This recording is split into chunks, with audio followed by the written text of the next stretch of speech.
দর্শক, আমন্ত্রণ যমুনার বিশেষ আয়োজন ডক্টর সলভ কল অনুষ্ঠানে। আপনাদের স্বাস্থ্য বিষয়ক নানা প্রশ্ন আসে, সেসবের তাৎক্ষণিক সমাধান নিয়ে আমাদের এই আয়োজনে থাকছেন দেশ বরেণ্য আর আধুনিক চিকিৎসা বিজ্ঞানে দক্ষ চিকিৎসকরা। এই পর্যায়ে আজ আমাদের আলোচনার বিষয় চিকুনগুনিয়া, চিকিৎসা ও করণীয়। আমাদের জন্য আলোচনার জন্য উপস্থিত রয়েছেন ডাক্তার রকুনুজ্জামান ভূঁইয়া, সহযোগী অধ্যাপক, জাতীয় গ্যাস্ট্রো-লিভার ইনস্টিটিউট ও হাসপাতাল। বিশেষজ্ঞ চিকিৎসকের পরামর্শ পেতে ফোন করুন 0298240052 এই নম্বরে। আপনাদের সাথে পুরো আয়োজন জুড়ে আছে আমি ডক্টর আবু সাইদ শিমুল। দর্শক, এখন কিন্তু ডেঙ্গুর সাথে সাথে চিকুনগুনিয়ার মাত্রা কিন্তু বেড়ে যাচ্ছে। দেশের বিভিন্ন অঞ্চলে, বিশেষ করে চট্টগ্রাম অঞ্চলে দেখা যাচ্ছে এই রোগের প্রকোপটা মারাত্মকভাবে বেড়ে গিয়েছে। সেখানে বিভিন্ন ল্যাবে যে পরীক্ষা করা হচ্ছে, জ্বর নিয়ে যারা যাচ্ছেন, পরীক্ষার পজিটিভ হার কিন্তু 60 থেকে 70 ভাগ, কোনো কোনো ক্ষেত্রে 80 ভাগ পর্যন্ত রোগীদের দেহে এই ভাইরাসটি শনাক্ত হচ্ছে। চিকুনগুনিয়া কি, এর চিকিৎসা কি, করণীয় কি, এই সব বিষয় নিয়ে আলাপ করতে আমাদের সাথে অতিথি হিসেবে আছেন ডাক্তার রকুনুজ্জামান ভূঁইয়া। আপনাকে স্বাগত। ধন্যবাদ। একটু যদি বলতেন, চিকুনগুনিয়া এটা তো আমরা বেশ কয়েক বছর ধরে আসলে শুনছি, ডেঙ্গুর মতোই ডেঙ্গুর সিজনগুলোতেই দেখা যাচ্ছে এই রোগের একটু প্রকোপ দেখা যায়। চিকুনগুনিয়া আসলে রোগটা কি বা কেন হয়? চিকুনগুনিয়ার শব্দটা আসছে কিন্তু একটা আফ্রিকার একটা ভাষা থেকে, কামাকুন্ডে ল্যাঙ্গুয়েজের চিকুনগুনিয়া শব্দটার অর্থ হচ্ছে বেঁকে যাওয়া অথবা কুজু হয়ে যাওয়া। আর আমাদের দেশে এটাকে অনেকে বলে ল্যাংড়া জ্বর। কারণটা হচ্ছে যে এই জ্বর হওয়ার পরে সাধারণত কবজি এবং যে আপনার অ্যাঙ্কেল জয়েন্ট, গোড়ালি, এখানে ভীষণ ব্যথা থাকে, ব্যথার পরিমাণটা অনেক বেশি, সেই জন্য কুকড়ে থাকে। এটাকে এই জন্য ল্যাংড়া জ্বর বলা হয়ে থাকে। 1952 সনে প্রথম তানজানিয়ায় কিন্তু এই রোগটা প্রথমে ধরা পড়ে এবং বিশ্বে বিভিন্ন সময় এটার কিন্তু মানে এপিডেমিক হয়েছে। তার মধ্যে আমাদের দেশে কিন্তু 2004 সনের দিকে একটা এপিডেমিক হয়েছিল, আবার 2018 দিকে একটা এপিডেমিক হয়েছিল। এবং এটা একটা মানে স্বভাবগত বলা যায় যে এই ভাইরাসটা সাধারণত 4 থেকে 6 বছর পর পর একটা প্রাদুর্ভাব দেখা দেয়, একটা সাইকেল, এটা ন্যাচারাল সাইকেল। তো এটা একটা ভাইরাস জনিত রোগ।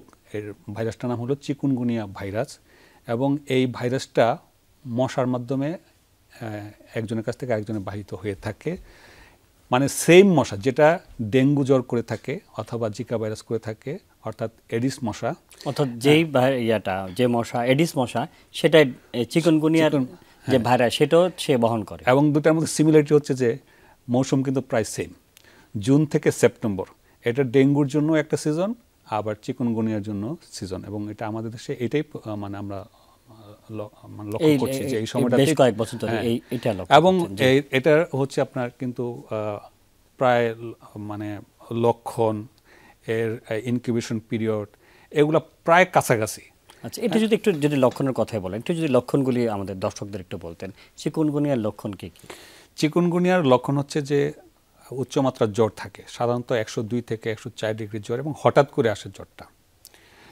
সাধারণত মশায় কামড়ানোর 2 থেকে 7 দিনের মধ্যে এটা হয়ে থাকে। এবং এই জ্বরের সাথে একেবারে প্রথম দিন থেকে প্রচণ্ড ব্যথা, এবং সেই ব্যথাটা হচ্ছে একেবারে মানে জোড়ায় জোড়ায় ব্যথা। এটাকে আর্থালজিয়া বলা হয় শুধু ব্যথা থাকলে, আর আর্থ্রাইটিস হচ্ছে যদি সাথে ফুলে যায় তখন। এবং মানে প্রথমে যেটা বলছিলাম যে আপনার গোড়ালি এবং কবজি, তারপরে হাঁটু এবং আপনার কনুই, এগুলো বেশি ধরে। এবং সারা শরীরেও ব্যথা থাকতে পারে, এবং চোখে ব্যথা থাকে, মাথা ব্যথা থাকে। এবং এটা হচ্ছে প্রধান লক্ষণ। তার সাথে কিন্তু র্যাশ দেখা যায়। ডেঙ্গুর র্যাশটা একটু পরে আসে, কিন্তু চিকুনগুনিয়ার র্যাশটা প্রথম দিক থেকে চলে আসে। এবং এটা ওই সাধারণত পায়ের পাতা এবং গোড়ালির দিকে প্রথমে দেখা যায়। আরেকটা হচ্ছে যে প্রচণ্ড মাথা ব্যথা থাকে, এবং কোনো রোগীর ক্ষেত্রে, বিশেষ করে বাচ্চাদের ক্ষেত্রে কিন্তু আপনার ওরা মানে মুখে ঘা থাকতে পারে, ঘা থাকতে পারে, এবং চোখে কখনো কখনো কিন্তু প্রদাহ হতে পারে। এগুলা হচ্ছে মোটামুটি চিকুনগুনিয়ার লক্ষণ। এগুলা প্রায় ডেঙ্গুতে প্রায় কাছাকাছি লক্ষণ। এই প্রসঙ্গে যেটা উঠলে আমরা বলতে চাচ্ছি, ডেঙ্গু তো মোটামুটি প্রায় কাছাকাছি। এটা লক্ষণ দেখে ডেঙ্গুর সাথে কিভাবে আসলে পার্থক্য করা যায়? লক্ষণ দেখে যেটা মানে প্রথম কথা হচ্ছে যে ডেঙ্গু এবং চিকুনগুনিয়া যদি সন্দেহ থাকে, তাহলে ডেঙ্গুকে আগে এক্সক্লুড করতে হবে, যে এটা ডেঙ্গু না, সেটা লক্ষণ ভিত্তি হোক অথবা মানে শারীরিক পরীক্ষা নিরীক্ষা করে হোক অথবা ল্যাবরেটরি টেস্ট করেই হোক, ডেঙ্গুটাকে এক্সক্লুড করতে হবে। কারণ ডেঙ্গুটা হচ্ছে মোর সিভিয়ার এবং এটা পরিণতি অনেক সময় খারাপ হয় যদি যথাযথভাবে ব্যবস্থা না নেওয়া হয়। তাহলে এই পার্থক্য করব কীভাবে? একটা বলছিলাম দুজনেরই জ্বর থাকে এবং এই জ্বরটা 102 থেকে 104 ডিগ্রির মতো থাকে, এটা কমন। কিন্তু ব্যথার দিক থেকে যদি আমরা বলি, জয়েন্টের ব্যথা এবং জয়েন্টের প্রদাহ ফুলে যাওয়া, এটা চিকুনগুনিয়াতে বেশি এবং প্রথম দিক থেকে শুরু হয়। বিশেষ করে আপনি বলছেন যে গোড়ালি এবং কবজিতে হয়ে থাকে। আর একটা হচ্ছে যে আর ডেঙ্গুতে হচ্ছে যে গায়ে ব্যথা, মাংসপেশিতে ব্যথা থাকে অর্থাৎ মাংসপেশিতে ব্যথা এবং মানে শিরদাঁড়ায় ব্যথা থাকে ডেঙ্গুতে বেশি, পিঠে বা চোখের কোটরে যেসব ব্যথা সেগুলো ব্যথা বেশি থাকে। আরেকটা হচ্ছে যে ডেঙ্গুতে প্রথম দিকে র্যাশ থাকে না, প্রথম দিকে একটু মুখ এবং বুক একটু ফ্লাশিং থাকতে পারে। ডেঙ্গু এবং চিকুনগুনিয়া প্রায় সময় দেখা যাচ্ছে যে এটা বিভ্রান্তি তো তৈরি করে আমাদের সাধারণ মানুষের মধ্যে, আমাদের চিকিৎসকের মধ্যেও আসলে তৈরি করে। আসলে আর কি কি বিষয়ে এই দুটোর পার্থক্য করা যায়, এই বিষয়ে আমরা বিস্তারিত জানবো একটি বিরতির পর। বিরতির পর ডক্টর সলক অনুষ্ঠানে আপনাদেরকে আবারও স্বাগত জানাচ্ছি। আজকে আমাদের আলোচনার বিষয় চিকুনগুনিয়া, চিকিৎসা ও করণীয়, এবং আমাদের সাথে অতিথি হিসেবে আছেন ডক্টর রকুনুজ্জামান ভূঁইয়া। বিরতির আগে আসলে আমরা খুব একটা গুরুত্বপূর্ণ আলাপ করছিলাম যে এসব ডেঙ্গুর প্রকোপ চলছে, আবার চিকুনগুনিয়ার প্রকোপ বিভিন্ন জায়গায় দেখা যাচ্ছে। আপনি পার্থক্য বলছিলেন যে কীভাবে পার্থক্য যাবে, আর একটু বিস্তারিত আমরা সেই আলোচনাটাই চালিয়ে যেতে চাই। জি, আগের কথার সাথে আমি যোগ করতে চাই। তাহলে ডেঙ্গুতে যেমন আপনার বুকে পেটে পানি আসতে পারে, সাধারণ চিকুনগুনিয়াতে এরকমটা হয় না। ডেঙ্গুতে দেখা যাচ্ছে বুকে পেটে পানি আসে। সেটা ডাক্তার সাহেব নিজে পরীক্ষা করে বুঝতে পারেন, অনেক সময় আলট্রাসোনোগ্রাম এক্সরে করে বোঝা যায়, এটা একটা জিনিস। আরেকটা হচ্ছে ডেঙ্গুতে শকে চলে যেতে পারে, অর্থাৎ প্রেশার কমে যায়। সাধারণত চিকুনগুনিয়াতে শকের আশঙ্কা কম থাকে। হ্যাঁ, আরেকটা হচ্ছে যে ডেঙ্গু হিমোরেজ হয়, অর্থাৎ ব্লিডিং, সেটা আপনার রক্তক্ষরণ যেটা হয় সেটা ডেঙ্গুতে হয়, ডেঙ্গুতে বেশি হয়। সেটা নাকে দিয়ে হতে পারে, দাঁতের মাড়ি দিয়ে হতে পারে, মহিলাদের মানে মেনস্ট্রুয়াল ব্লিডিং এগুলো হতে পারে। প্লেটলেট কমে যাওয়া যেটা, সেটা কি ডেঙ্গুতে বেশি হয়? এখন যদি আমরা টেস্ট করতে যাই, ল্যাবরেটরি পরীক্ষা এগুলো হচ্ছে আপনার ক্লিনিক্যালি দেখা টেস্ট যদি করি, তাহলে আমরা সাধারণ টেস্ট যদি কমপ্লিট ব্লাড কাউন্ট, সেখানে আমরা দেখব যে ডেঙ্গুতে মানে শ্বেতকণিকার সংখ্যা কমে যায় এবং সেখানে হোয়াইট ব্লাড সেল হিসেবে যেটা লেখা থাকে, হোয়াইট ব্লাড সেল লেখা থাকে, এবং সেখানে নিউট্রোফিলের কাউন্ট কমে যায় এবং থ্রম্বোসাইট বা অনুচক্রিকার সংখ্যা কমে যায় ডেঙ্গুতে। আর চিকুনগুনিয়াতে বলতে বোঝাচ্ছে যেটা প্লেটলেট। আর চিকুনগুনিয়াতে সাধারণত প্লেটলেট একটু কমতে পারে, কিন্তু মারাত্মকভাবে কমবে না।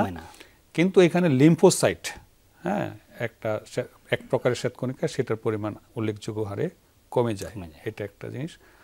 আর হচ্ছে যে আমরা যদি ডাইরেক্ট ভাইরাসের অস্তিত্ব দেখতে চাই, তাহলে সাধারণত অল্প দামে যদি করতে চাই তাহলে অ্যান্টিবডি করব।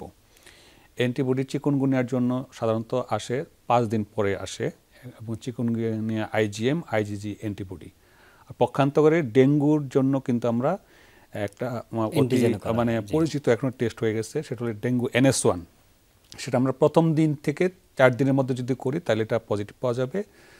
5 দিন বা তারপরে করতে হলে আমাদেরকে আইজিএম, আইজিজি অ্যান্টিবডি করতে হবে।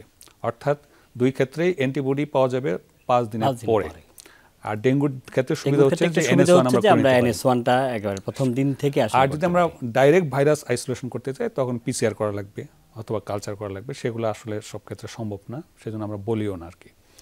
তবে মোদ্দা কথা হচ্ছে যে ডেঙ্গু এবং চিকুনগুনিয়ার মধ্যে কোনো সন্দেহ হলে ডেঙ্গুটা না, এটা এস্টাবলিশ করতে হবে। আর ডেঙ্গু হলে ডেঙ্গুর লাইনে ওইভাবে চিকিৎসা করতে হবে। আর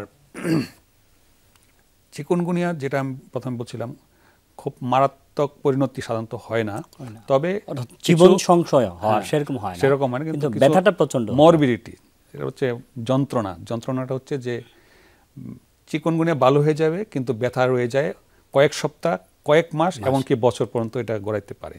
এবং সেই ডেঙ্গুতে মৃত্যুর সম্ভাবনা আছে, কিন্তু চিকুনগুনিয়াতে মৃত্যুর সম্ভাবনা থাকলেই যে ব্যথাটা, সেটা অনেকের ক্ষেত্রে একদম তীব্র হয়ে থাকে। সেই ক্ষেত্রে আমরা প্রথম দিকে একটু চিকিৎসা সম্পর্কে একটু যদি বলেন। জি, প্রথম দিকে আমরা একটু সাবধান থাকবো যে ডেঙ্গু না চিকুনগুনিয়া যদি এরকম সন্দেহ থাকে তাহলে আমরা প্যারাসিটামল ছাড়া কোনো ধরনের ব্যথানাশক ওষুধ বা জ্বর কমানোর ওষুধ দিব না। সেটা প্যারাসিটামল আমরা দিনে মানে আপনার ধরেন 4 গ্রাম পর্যন্ত দেওয়া যেতে পারে যদি প্রাপ্তবয়স্ক হয়।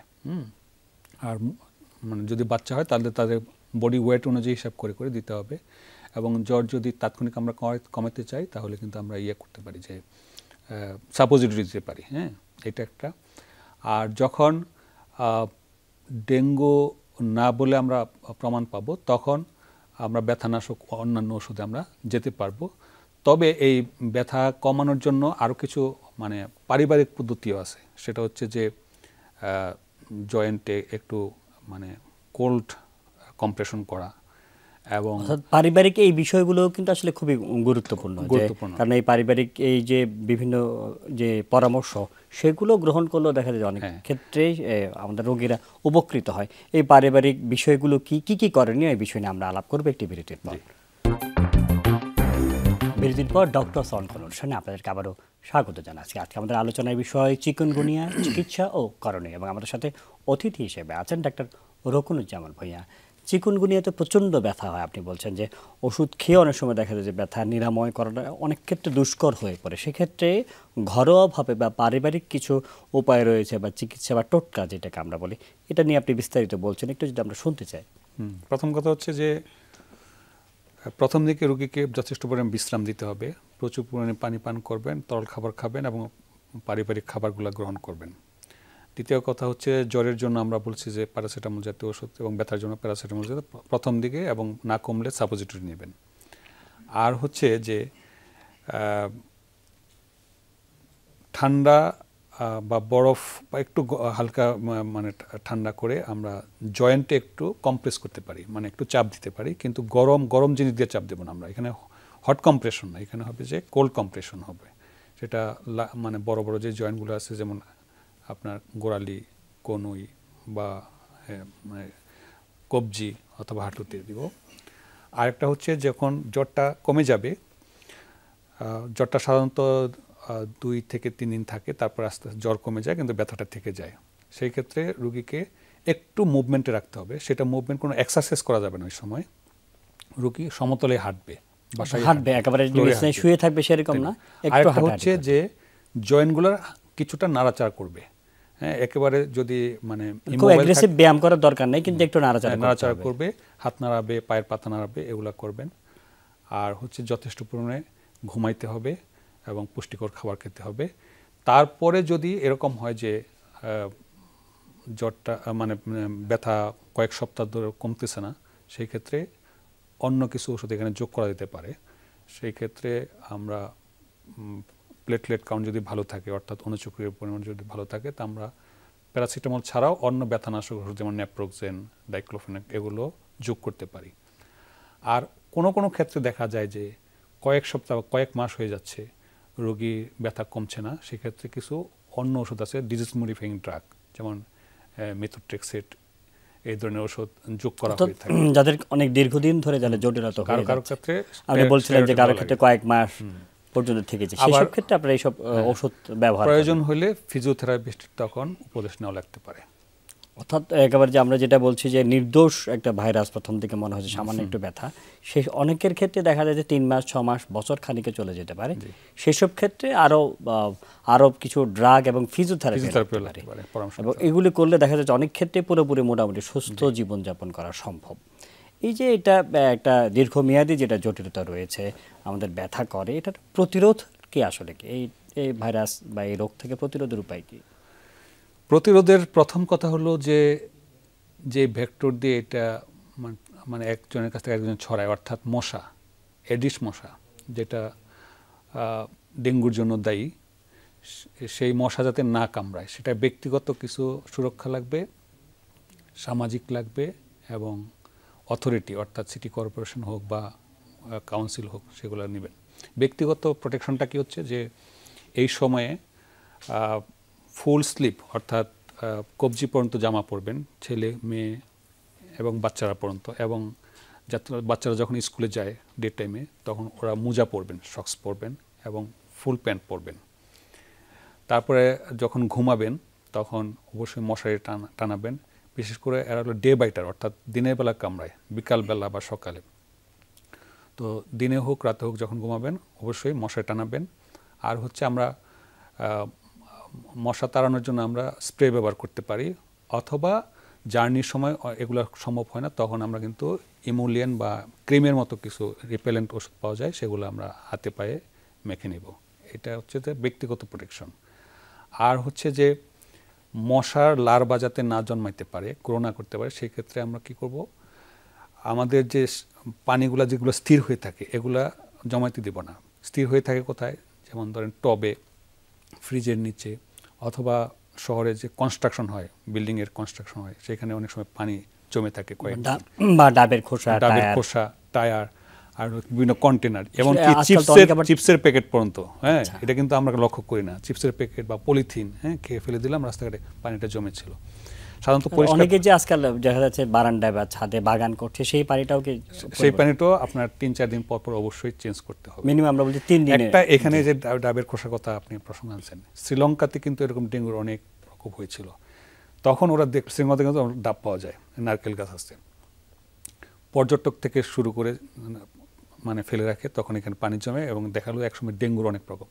তখন ওরা পাবলিক হেলথ যারা স্পেশালিস্ট তারা চিন্তা করলেন তাহলে এটা কি করা যায়, ডাব খাবে 2 ভাগে ভাগ করা যাবে, 6 টুকরা করতে, 6 টুকরা করে, তাহলে এখানে পানি আর জমবে না। যে দেখা যাচ্ছে পদক্ষেপগুলো নিলে যেখানে পানি জমতে দেওয়া যাবে না, এবং আশেপাশে নিজেরাই তো আসলে পরিষ্কার পরিচ্ছন্ন রাখতে হবে।